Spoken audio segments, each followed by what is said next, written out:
Sunday school BSc పరీక్ష ఉంది కనుక రూపాయికి అరుణ బాధ్యతలు తీసుకోవాలి. ఓకేనా?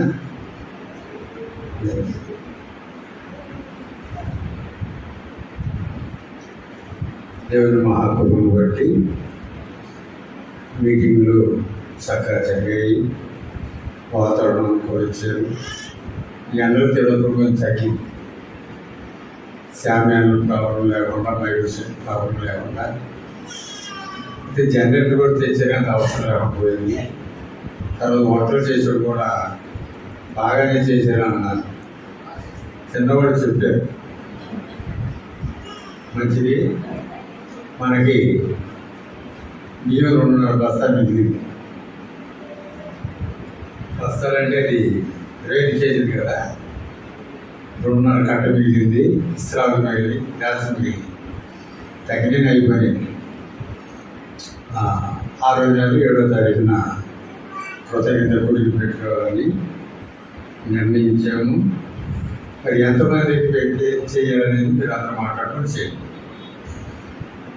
ఎవరైనా ఒక దైవసేవను పిలిచి ఆ రోజు మనం కృతజ్ఞతగా వాక్యం చెప్పించుకున్నాము. మధ్యాహ్నం భోజనాలు చేసుకొని మనం సెలవు తీసుకుంటాం.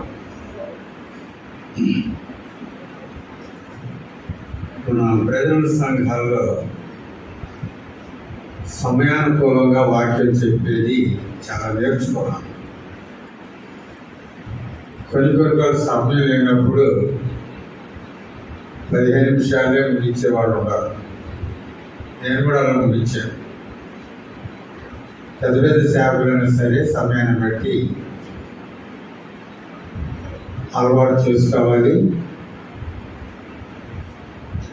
ఆరాధనలో కూడా మనము తలపులు పంచుకోవాలి. చాలా ఎక్కువ సమయం తీసుకోకుండా మనము ప్రభుని గురించి ప్రభు ఏమన్నాడో ఆ విషయాలు చెప్పి మనం ముగించడం మంచిది. నేను చాలా విషయాలు సిద్ధపరుస్తున్నాను, కానీ సమయం లేదు కనుక కొన్ని కట్ చేస్తాను, సమయాన్ని ముగిస్తాను. పైన ముగించి పంపించేస్తాను. నిర్గమకాండం 13వ అధ్యాయం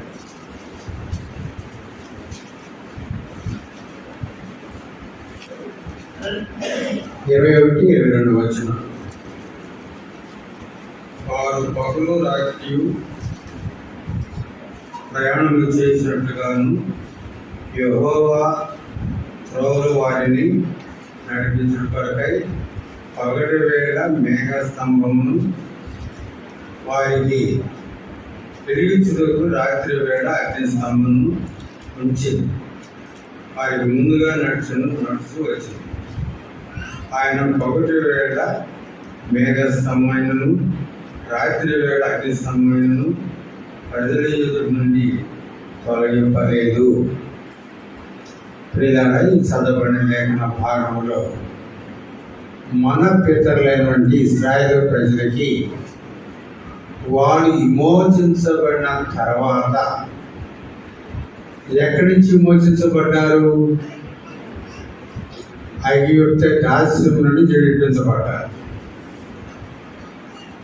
వారు ఐగుప్తు దేశాన్ని విడిచి వెళుతుండగా ఎర్ర సముద్రం అడ్డం వచ్చింది.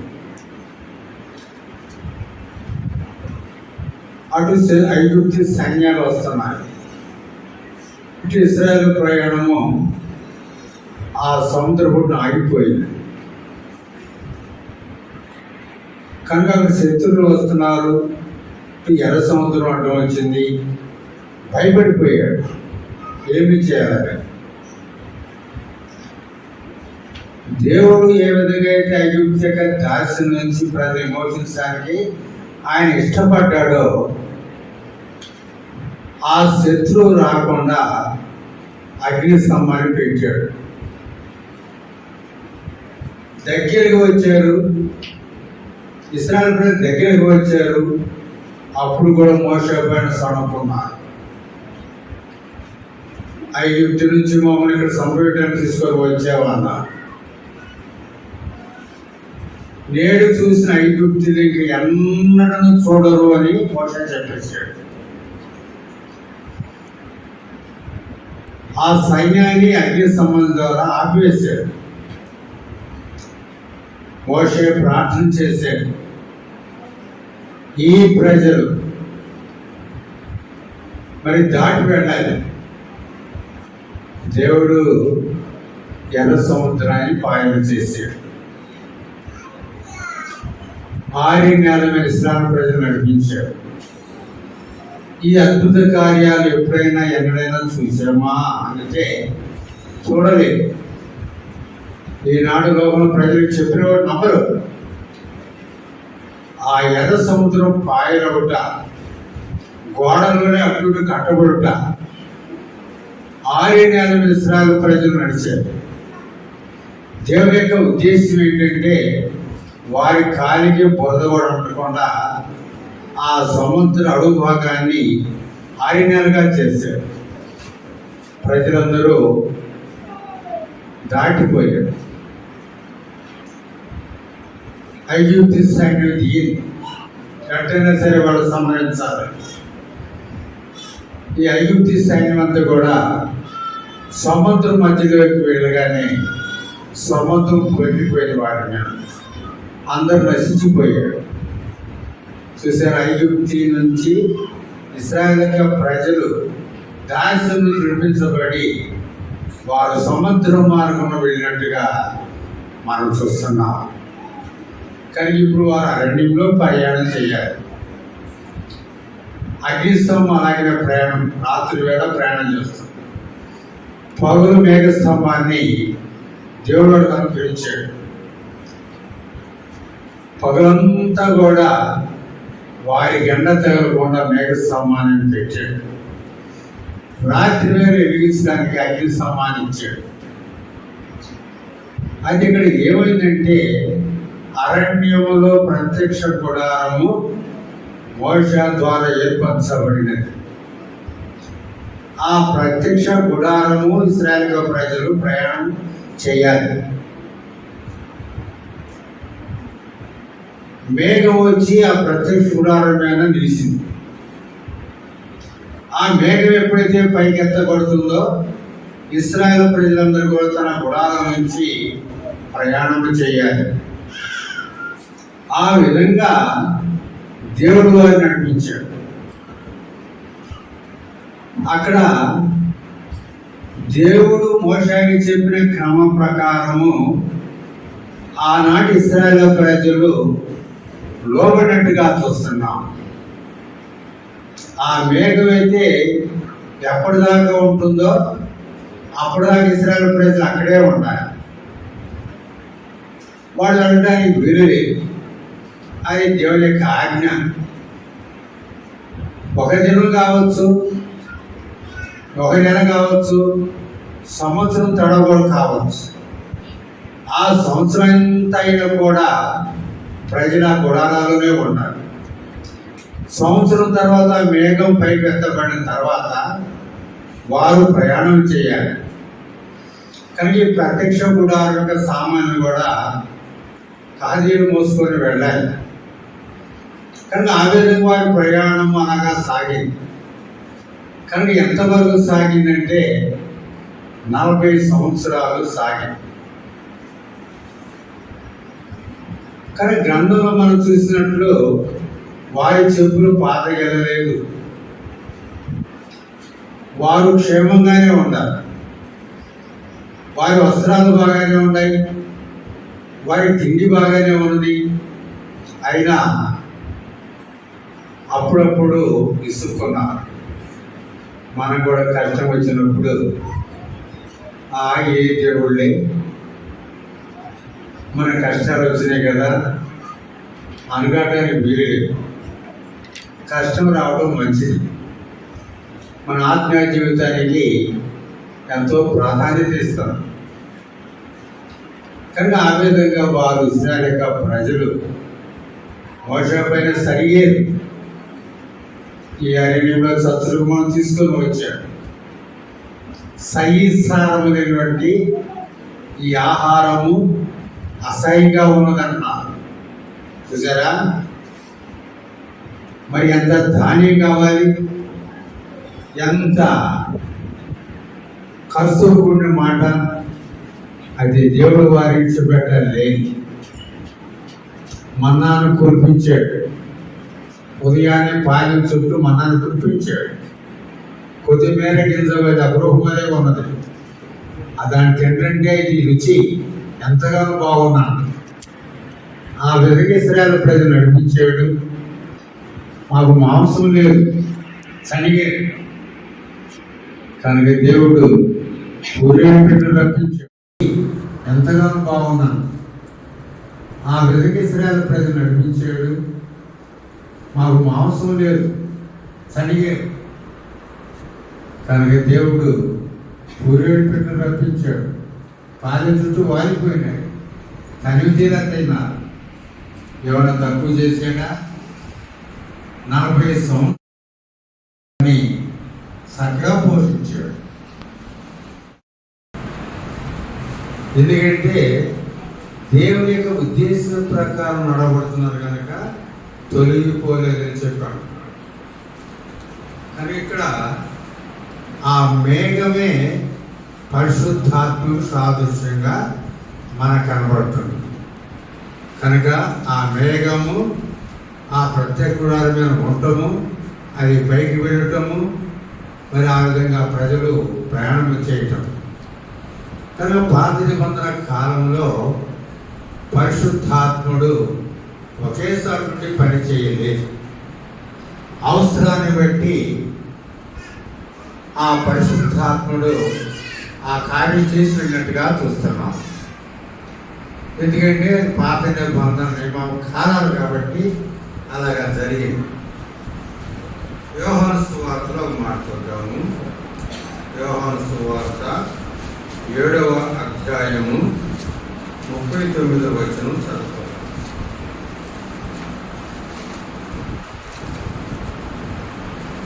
తన యందు విశ్వాసంతో వారు పొందబో ఆత్మను గురించి ఆయన ఈ మాట చెప్పారు. యేసు ఇంకనూ మహిమపరచబడలేదు కనుక ఆత్మ ఇంకనూ అనుగ్రహించబడలేదు. ఇక్కడ ఆ మేఘానికి పరిశుద్ధాత్మకు సాదృశ్యంగా కొత్త నిబంధనలో మనకి ఈ మాట చెప్పబడి ఉన్నది. ఇంకా యేసు ప్రభు మహిమపరచబడలేదు అని ఇక్కడ కొత్త నిబంధన యోహాను సువార్త 7వ అధ్యాయము 39వ వచనంలో మనకి తేటగా కనబడుతుంది. తన యందు విశ్వాసంతో వారు పొందబో ఆత్మను గురించి ఆయన ఈ మాట చెప్పారు.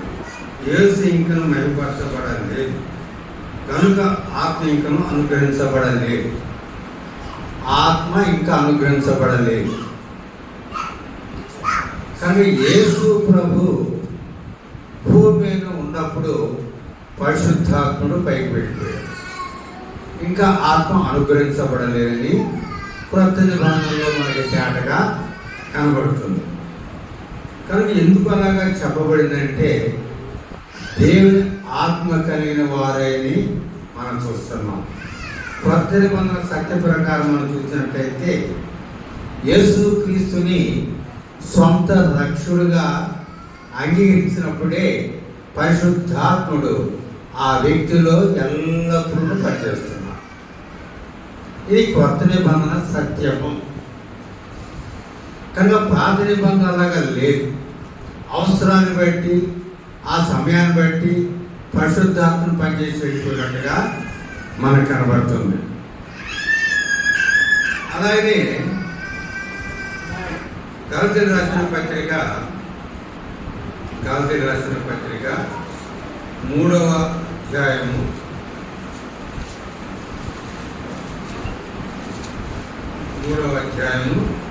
14వ వచనం చదువుకున్నాం.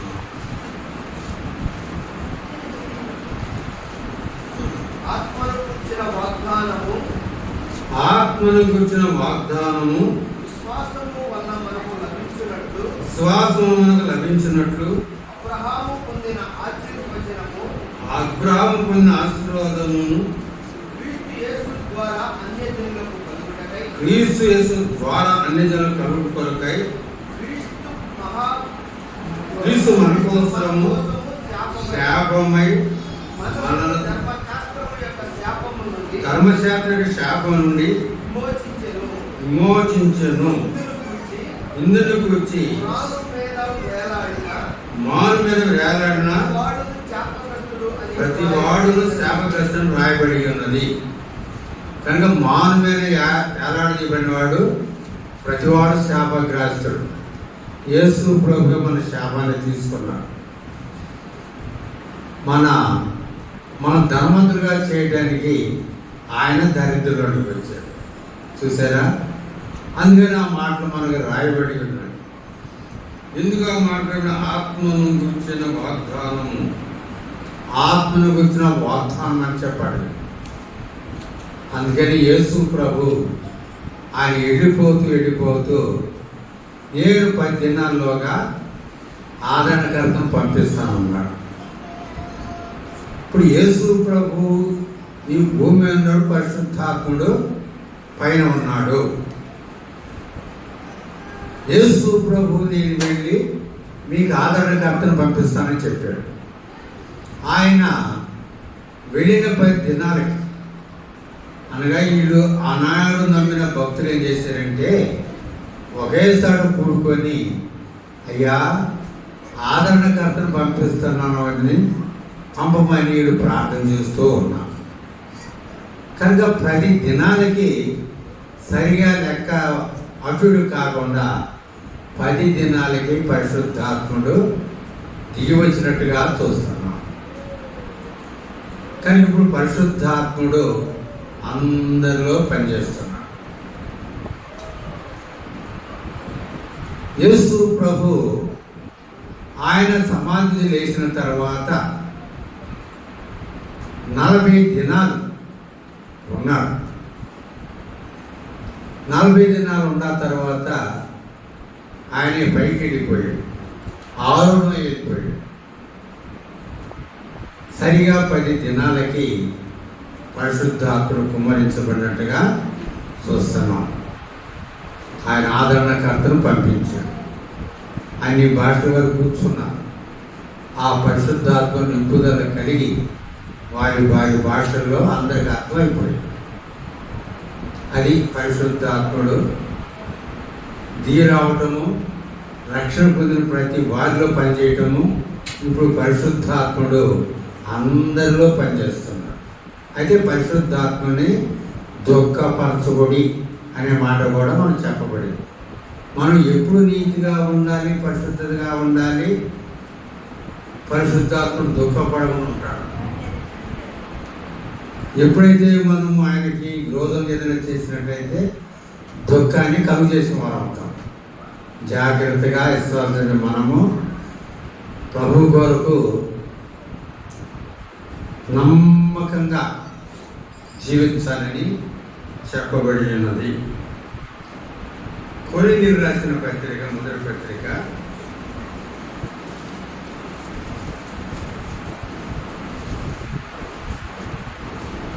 కొరింథీయులకు రాసిన మొదటి పత్రిక 10వ అధ్యాయము 1వ వచనం చదువుకున్నాం. సహోదరులారా, ఈ సంగతి మీకు తెలియకుండా నాకు ఇష్టం లేదు.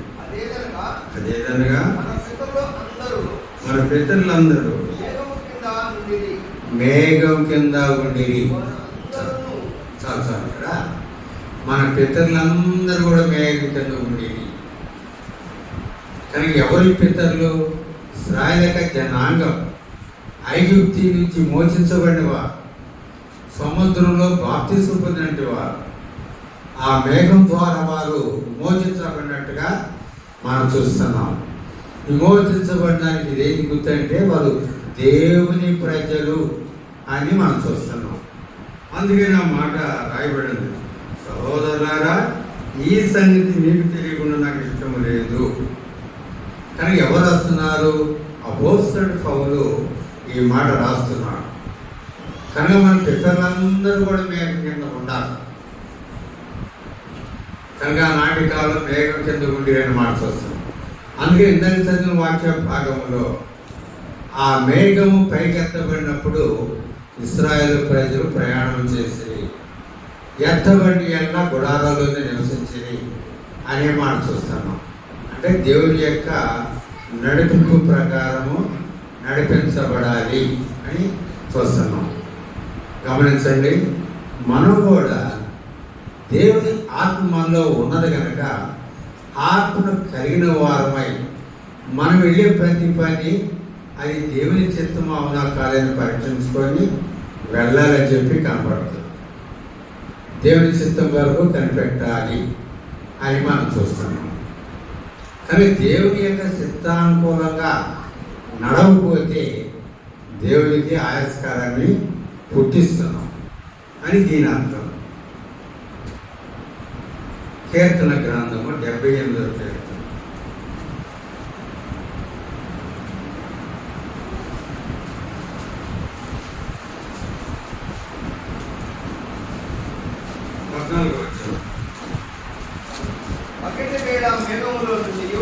పగటి వేళ మేఘములో నుండి రాత్రి అంతా అగ్ని ప్రకాశంలో నుండి ఆయన వారికి త్రోవ చూపించెను. చూసారా? ఆయన వారికి త్రోవ చూపించెను. దేవుడు గొప్పవాడు. తన ప్రజలకి ఏమి కొత్త లేకుండా చేశాడు. అందుకే రాత్రి అంతయు అగ్ని ప్రకాశంలో నుండి ఆయన వారికి త్రోవ చూపించెను. కనుక దేవుడు ఆ త్రోవను బట్టి వారిని నడుచుకున్నట్లుగా చూస్తున్నాం. మనం ఎలా నడుస్తున్నాం? దేవుని చిత్త ప్రకారం నడుస్తున్నామా? దేవుడికి లోబడుతున్నామా? దేవుని యొక్క చిత్తాన్ని అనుసరిస్తున్నామా అనేది మనం చూసుకోవాలి. ఆయన చిత్తం లేకుండా మనం ఏమి చేయలేము అని చూస్తున్నాం. సరిగ్గా మాట్లాడు. 40వ అధ్యాయం.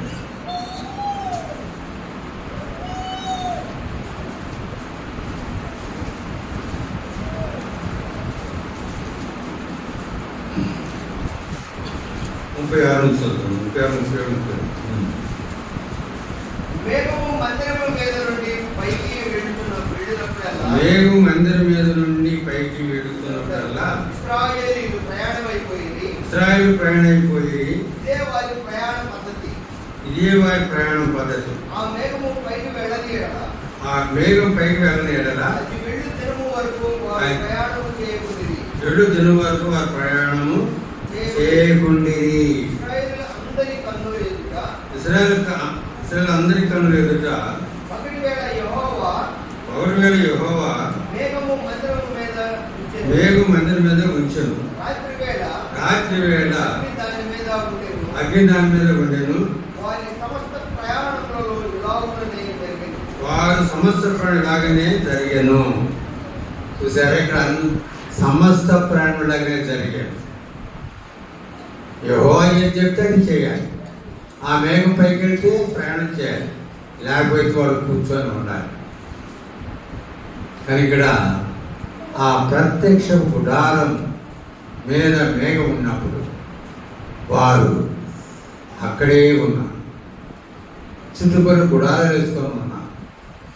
ఎప్పుడైతే మేఘం పైకెత్తబడుతుందో వారి ప్రయాణము కొనసాగించినట్టుగా చూస్తున్నాం.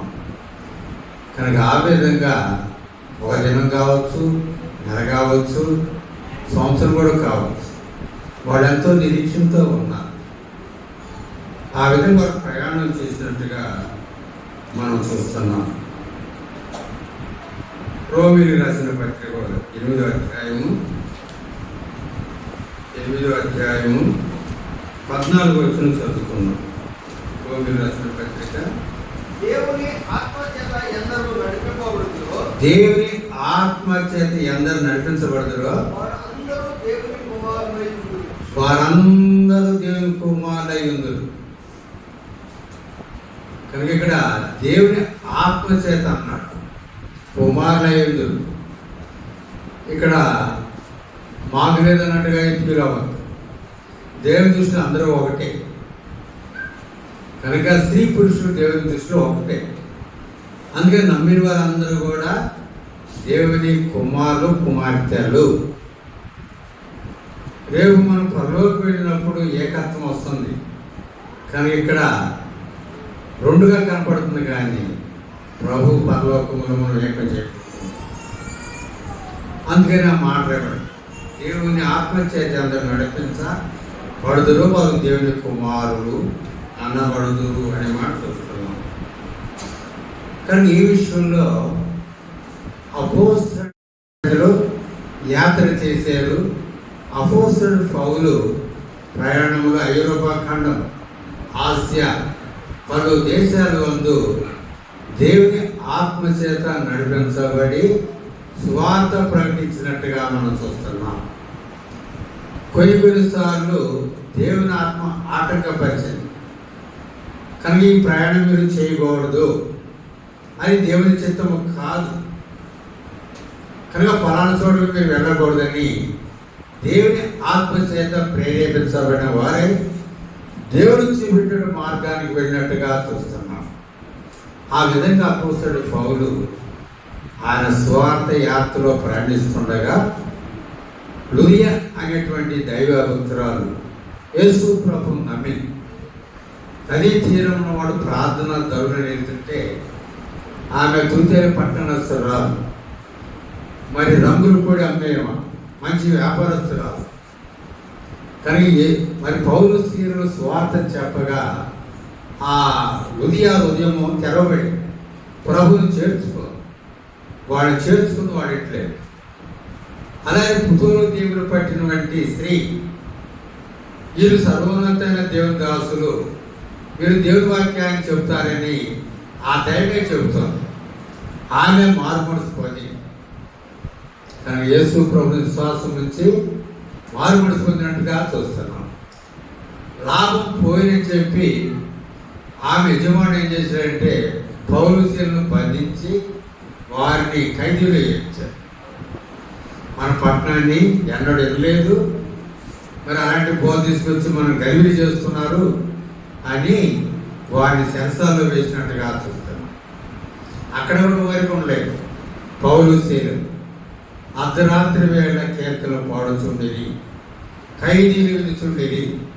ఖైదీలు విన్నారు, మారుమనసు పొందారు. సెరసాల నాయకుడు వచ్చాడు, ఆ దేవుడు గొప్ప భూకంపాన్ని కలుగజేశాడు. ఈ తలుపులన్నీ కూడా ఊడిపోయినాయి, పునాదులు ఎదిరిపోయినాయి. సెరసాల నాయకుడు వచ్చాడు, ఖైదీలందరూ పారిపోయారు అనుకున్నాడు. కత్తి తీసుకొని తాను సంపుగా పోయాడు.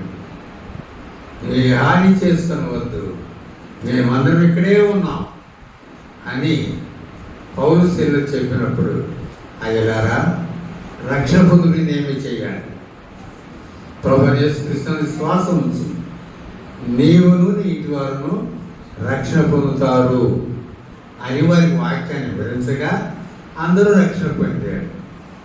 ఆ రక్షణ ఆనందంతో మరి జైలు ఇవ్వడం రాత్రి అంతవరకు అన్నం లేదు. వాడింటికి వెళ్ళి ఆ రాత్రే భోజనం చేసి వారితో ఆనందించినట్టుగా చూస్తున్నాం. ఎందుకు ఆనందం వచ్చింది? ఆ రక్షణ ఆనందం వారి హృదయాల్లో దూరింది కనుక ఆనందం వచ్చింది, సంతోషించాడు. ఆ విధంగా పౌలు స్త్రీలు దేవుని యొక్క ఆత్మ ద్వారా నడిపించబడి దేవుని పని కొనసాగించినట్టుగా చూస్తున్నాం. సంఖ్యాకాండంలో మాట్లాడు, సంఖ్యాకాండం 9వ అధ్యాయము, సంఖ్యాకాండం 9వ అధ్యాయం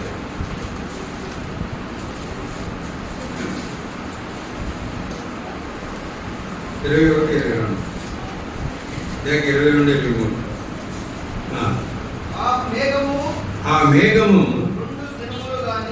2 దినములు కానీ ఒక నెల కానీ ఏడాది కానీ తడవు చేసిన మందిరం మీద నిలిచిన ఎడల ఇశ్రాయేలు ప్రయాణం చేయక ఆ గుడారంలో నిలిచి అవి ఎత్తబడినప్పుడు వారు ప్రయాణం చేసి యెహోవా మాట చొప్పున వారు తమ గుడారంలో వేసుకొని యెహోవా మాట చొప్పున వారు ప్రయాణం చేసి మోషే ద్వారా యెహోవా చెప్పిన మాటను బట్టి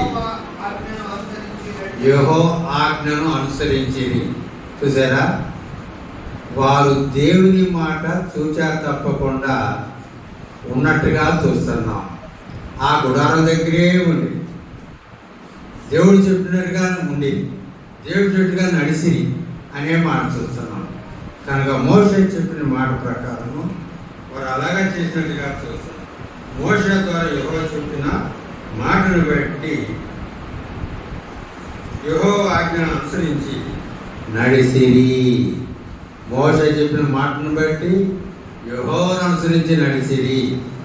మనం సాతానుని ప్రేరేపించబడి నడుస్తున్నామా, దేవుని మాట అనుసరించి నడుస్తున్నామా అనేది మనం చూసుకోవాలి. రక్షించబడ్డం మంచిదే, దేవుని ఆత్మ మనలో ఉన్న నిజమే. దేవుని ఆత్మను దుఃఖపరచకుండా మన నడకను, మన చూపును, మన ఆలోచనను దేవునికి కలిగినట్టుగా మనం జీవించాలని మనం హెచ్చరించబడుతున్నాం. కనుక అప్పుడప్పటికి దేవుని ప్రమాదం లేదు అది చూడబోడానికి. కానీ దేవుని ప్రకారము మనం నడిపించబడాలి. మన సొంత జ్ఞానము, మన తెలివి, మన తేట ఏమాత్రం పనికిరాదు. దేవుని చిత్తానుసారంగా నడిచి మనము ప్రభు పైన ముందుకు సాగి పోదాం. ప్రభు తన మాటలు దీవించినగా తర్వాత మాటలు సమయం కొనసాగిద్దాం.